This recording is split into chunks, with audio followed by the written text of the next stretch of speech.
قالوا سبحانك لا علم لنا إلا ما علمتنا إنك أنت العليم الحكيم. Hadirin jamaah salat asar rahimakumullah. Alhamdulillah, pada sore hari ini kita masih diperkenankan oleh Allah untuk melaksanakan salat asar berjamaah.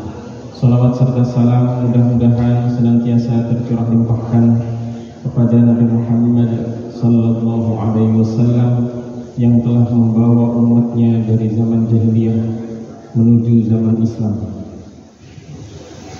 Pada pertemuan kali ini insyaallah kita akan membahas tafsir dari surat Al-Baqarah ayat 40 dan juga 41. Sebelum itu marilah kita baca bersama-sama.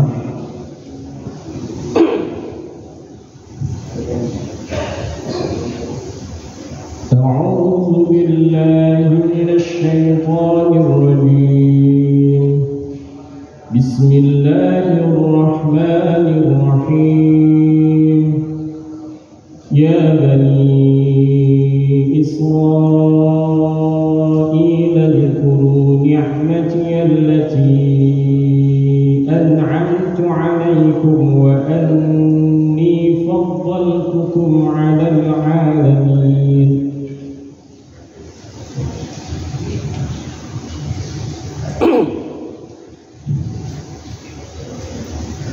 Pada pertemuan sebelumnya kita telah membahas bahwa Allah Subhanahu wa ta'ala telah memilih Bani Israel sebagai kaum yang mendapatkan kenikmatan-kenikmatan yang tidak didapatkan oleh kaum yang lain. Berikut insyaallah kita akan membahas kenikmatan-kenikmatan yang telah Allah anugerahkan kepada Bani Israel tersebut. Namun sebelum itu marilah kita bersyukur bahwa Allah telah menganugerahkan kenikmatan-kenikmatan kepada kita, terutama pada sore hari ini karena kita masih bisa melaksanakan sholat berjamaah masih dalam keadaan iman dan Islam. Nikmat pertama yang diberikan Allah pada Bani Israel adalah Bani Israel selamat dari Fir'aun dengan mengutus Nabi Musa dan juga memberikan mukjizat kepada Nabi Musa sehingga membawa Bani Israel kabur dari ancaman Fir'aun. Kemudian disambut oleh kenikmatan yang selanjutnya, yaitu bisa mendapatkan kemampuan untuk menyeberangi Laut Merah. Saat itu sudah terpepet ya. Akhirnya Allah memerintahkan Nabi Musa untuk memukul tongkatnya ke lautan, terbelahlah lautan. Kemudian setelah itu Bani Israel juga telah mendapatkan kenikmatan berupa dinaungi awan selama 40 tahun lamanya. Jadi selama di padang pasir yang terletak di antara Mesir, di daerah Mesir ya. Selama 40 tahun itu Bani Israel tidak merasakan panas teriknya matahari. Dan itu anugerah yang diberikan oleh Allah Subhanahu wa ta'ala. Karena saat itu Bani Israel telah memiliki janji kepada Allah, wa id akhadna mitsaqa bani Israila la ta'buduna illallah wa bil walidaini ihsana. Saat itu Bani Israel berjanji kepada Nabi Musa, yang mana janji tersebut sebenarnya langsung kepada Allah, bahwa hanya akan menyembah kepada Allah saja. Kemudian wabil walidaini ihsana, dan berbuat baik kepada kedua orang tua. Kemudian nikmat selanjutnya yaitu nikmat dengan diturunkannya Taurat kepada Nabi Musa, sehingga Nabi Musa dengan kitab sucinya yang diturunkan Allah kepada Nabi Musa dijadikan pegangan oleh Bani Israel sehingga bisa selamat hidup di dunia dan akhirat. Dan juga nikmat yang tidak diberikan oleh Allah kepada selain dari Bani Israel adalah dengan turunnya manna wassalwa. Apa itu manna? Kalau manna adalah wa anzalna 'alaikum wa dhallalna 'alaikumul ghamama wa anzalna 'alaikumul manna wassalwa. Manna adalah sejenis minuman yang manisnya seperti madu tapi turun dari langit. Sedangkan salwa adalah burung seperti merpati, seperti lebih kecil daripada ayam. Tapi dengan datangnya burung itu dia bisa makan kecukupan, makannya itu udah benar-benar cukup karena bisa nyembelih kapan aja. Karena itu burung tersebut itu datang berbondong-bondong silih berganti sampai-sampai hampir menutupi bumi lantaran banyaknya. Jadi udah tidak mikir makanan, minuman juga udah enak, tinggal beriman pada Allah Subhanahu wa taala dan taat pada nabinya. Kemudian nikmat yang diberikan kepada Bani Israel saat itu adalah karena saking bawelnya Bani Israel ya, ada beberapa kejadian yang diabadikan di dalam Al-Quran, yaitu wa id qultum ya Musa lan nu'mina laka hatta narallah. Wa id qultum, dan ingatlah ketika kami berkata kepadamu, lan nu'mina laka, kami Bani Israel tidak akan beriman kepadamu wahai Nabi Musa, hatta narallah, sehingga kami benar-benar melihat Allah langsung. Kata Bani Israel kayak gitu. Namanya Bani Israel ya. Akhirnya apa? Fa akhadhatkumus sa'iqatu, maka halilintar menyambarmu, kata Allah. Wa antum tanzurun, dan kamu melihatnya. Melihat halilintar menyambar dan kena aja itu nggak bisa gitu manusia. Habis itu apa? Summa ba'atnakum, kemudian kami hidupkan ba'da mautikum, setelah kamu itu mati. Jadi Bani Israel pernah suatu ketika sekitar 60 orangan kalau nggak salah. Beberapa riwayat mengatakan kurang lebih 60 orang merasakan kematian kemudian dihidupkan kembali oleh Allah Subhanahu wa taala. Summa ba'atsnakum min ba'di mautikum la'allakum tashkurun, supaya bersyukur. Lagi-lagi namanya Bani Israel, ketika ada perintah dari Allah nanya terus perintahnya. Ada kisah di dalam surat Al-Baqarah tentang sapi betina. Al-Baqarah itu kan artinya sapi betina. Wa qala Musa liqaumihi innallaha ya'murukum, bahwa sesungguhnya Allah menyuruh kamu antazbahu baqarah, untuk menyembelih sapi betina. Habis itu tanya, qalu da'u lana rabbaka yubayyin lana, sapi yang kayak gimana? Bagaimana warnanya? Bentuknya seperti apa? Sebenarnya perintahnya cuma nyembelih sapi betina doang. Gara-gara pertanyaan jadi ribet sendiri kan gitu. Kemudian bahkan di dalam Bani Israel tersebut salah satu kenikmatannya adalah lahirnya nabi-nabi dari rahim Bani Israel. Nabi yang paling banyak adanya itu di Bani Israel.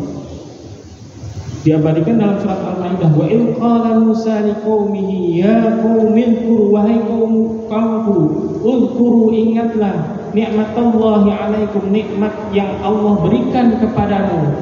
Ij'ala fikum anbiya, ketika Allah menjadikan di antara kamu nabi-nabi. Wa ja'alakum muluka, dan menjadikan kamu merdeka, kata Allah. Kata Nabi Musa pada Bani Israel. Kemudian nikmat selanjutnya adalah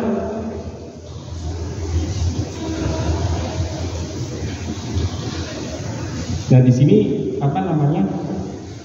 kembali ke ayat 41, wa aminu bima anzaltu, dan berimanlah kamu. Ini ayat ini berkaitan saat itu mengenai Nabi Muhammad yang berada di Madinah, tapi ternyata ahli kitab orang-orang yang mengimani kitab-kitab sebelum Al-Quran itu menjadi awal yang paling menentang Al-Quran, sehingga ada perintah dari Allah kepada ahli kitab tadi untuk beriman kepada Al-Quran. Wa aminu, dan berimanlah kamu bima anzaltu, dengan apa yang aku turunkan, musaddiqan lima ma'akum, yang membenarkan apa yang ada pada kamu, yakni Taurat. Wala takunu, dan janganlah kamu awwala kafirin bih, menjadi orang yang paling dahulu mengingkari. Wala tashtaru bi ayati tsamanan qalila, dan janganlah menjual ayatku dengan harga yang murah. Wa iyaya fattaqun. Dari sini pertama ada lafaz wa aminu. Kalau dalam bahasa Arab aminu itu adalah fi'il amar yang artinya perintah. Al aslu fil amri lil wujub, yang berarti asal dari perintah yang ada di dalam Al-Quran itu adalah wajib. Sehingga ada ketika, kalau dalam usul fikih, ketika ada ilat yang lain maka bisa menjadi tidak wajib. Di sini oleh karena itu Bani Israel seharusnya menjadi pelopor orang-orang yang membersamai Rasulullah untuk memeluk Islam. Tapi ternyata realitanya berbeda. Bahkan mereka sebenarnya mengetahui bahwa Nabi Muhammad itu adalah benar yang dijanjikan dalam kitab mereka. Alladzina ataina, orang-orang yang telah kami beri, alladzina ataina humul kitaba, yang telah kami beri kitab, ya'rifunahu, mereka mengetahui Nabi Muhammad, kama ya'rifuna abna'ahum, seperti mereka mengenali anak-anak mereka sendiri. Jadi sebenarnya ketika Nabi Muhammad datang, wah ini sebenarnya emang benar dari Allah, benar-benar utusan Allah. Tapi karena menjual ayat-ayat mereka dengan harga yang murah, ya akhirnya nanti dulu.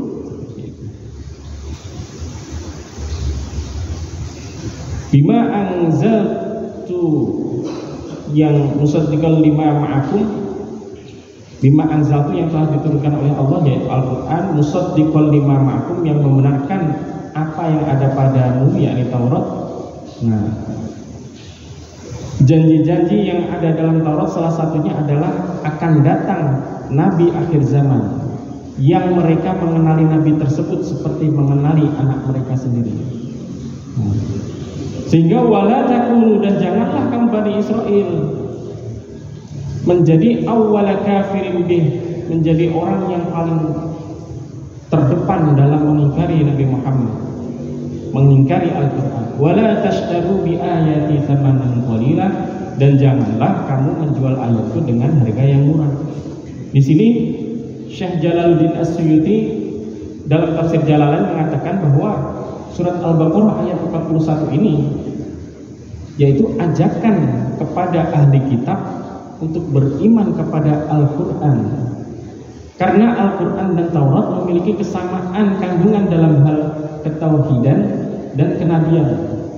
Jadi seluruh nabi yang diutus oleh Allah kepada kaumnya, seruannya itu sama semua. Walaqad ba'atsna fi kulli ummatir rasulan, dan sungguh kami memerintah, mengutus pada setiap kaum yaitu rasul-rasul, an ya'budullaha, supaya kaum tersebut menyembah kepada Allah Subhanahu wa ta'ala. Kemudian ayat tersebut mengingatkan kepada ahli kitab agar tidak mengubah sifat-sifat Nabi Muhammad yang tercantum dalam kitab suci mereka dengan harta benda duniawi, dengan menyembunyikan sifat-sifat Nabi akhir zaman yang dijanjikan karena takut kehilangan upeti yang selama ini mereka nikmati dari kalangan awam mereka. Jadi mereka mulai yang namanya mengoreksi kitab-kitab, kitab Taurat. Wah, ini ciri-cirinya jangan kayak gini nih. Kalau kayak gini jadinya Nabi Muhammad dong. Nah, jadi jangan kayak gini nih, ditambah-tambahin, dikurang-kurangin. dibagi dikali dan lain sebagainya.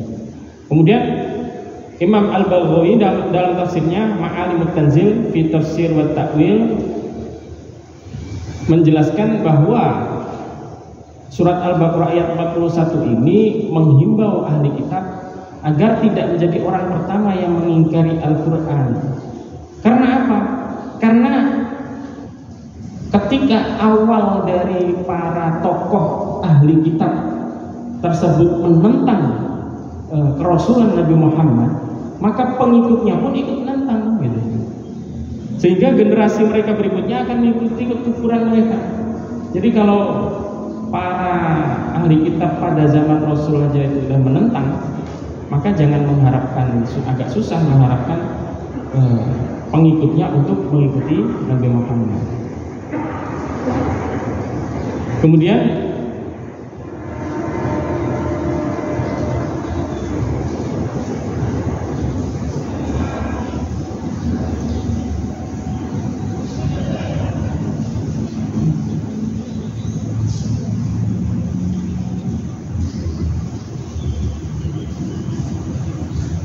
larangan terhadap ahli kitab sebagai orang pertama yang ingkar pada Al-Quran.